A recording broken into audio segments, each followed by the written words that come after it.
Hi there, everybody. I'm going to be teaching you how to play the game Tripoley. I believe that's how it's pronounced.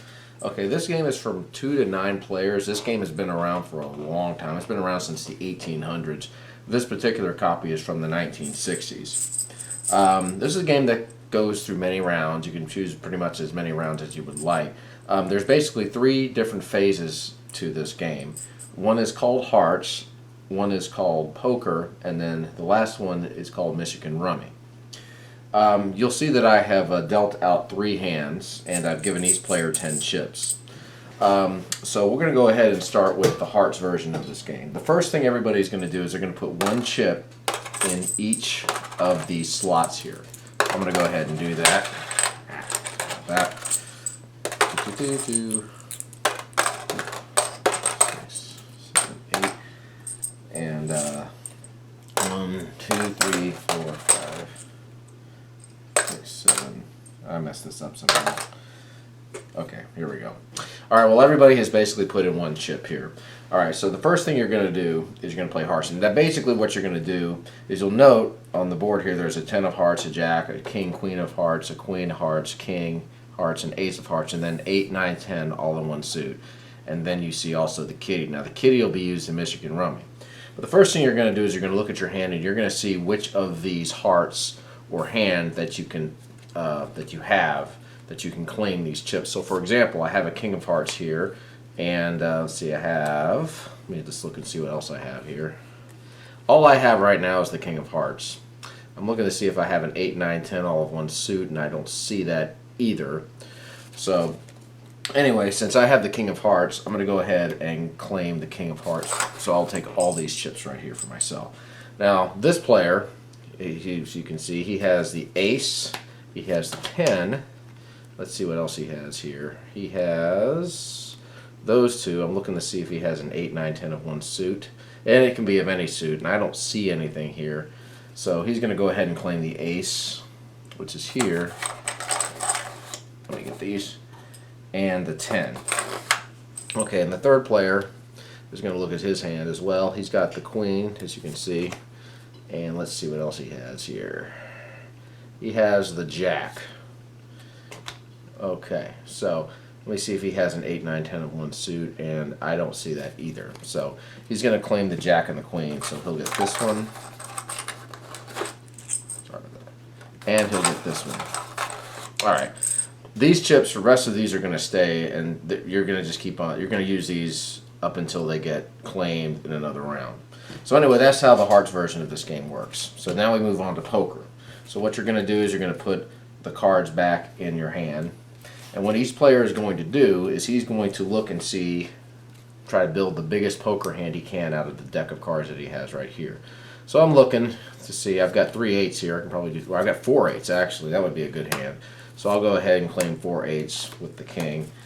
And I'll look here, see what he has. Let's see.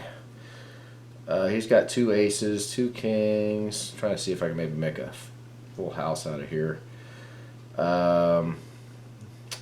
Let's see. Well, just for now, that's all I can see. So I'll go ahead and claim the 2 aces. And actually, you know what? I'll claim a flush. I'll do that. That's bigger. So I'll go ahead and claim this, and that. So he'll have a flush. And then this guy, the third person, let's see what I can do with him. Queen Jack. I'm just looking to see here. I can almost make a straight flush with this, but I can't. So let's do, I'll just do a flush with him just to give you all an example here how this works. So here we go. Okay, so I've built a 4 of a kind with my hand, and these 2 have built a flush. So now what's going to happen is the betting is going to start. So everybody's going to ante up 1.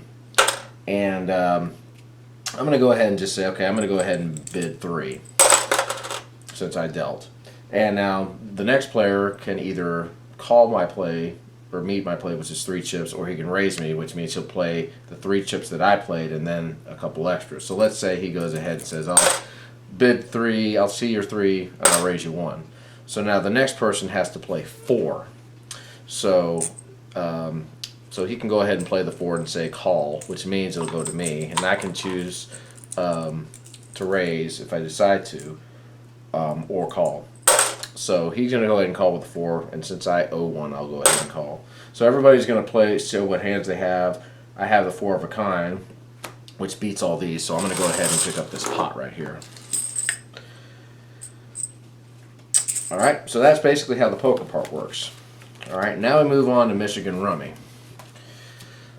And I will go ahead and start. Now, the way Michigan Rummy works is you're going to be basically playing cards sequentially. Each person's going to try to play the next highest card in the suit.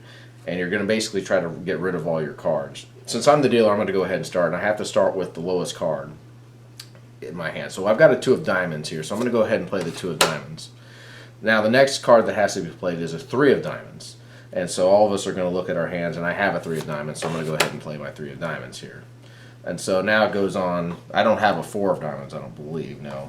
So now one of these guys has to play the 4 of diamonds. So looking here, here's a 4 of diamonds. And let's see. I think I have the 5 of diamonds, if I'm not mistaken. No, I've got the 6. So anyway, this is basically how the game's going to work. Everybody, it doesn't really have like turns necessarily. It's just whoever has the next highest card. So he has the 5 of diamonds, and I have the 6 of diamonds. I'm looking to see if I have the 7. I don't have the 7.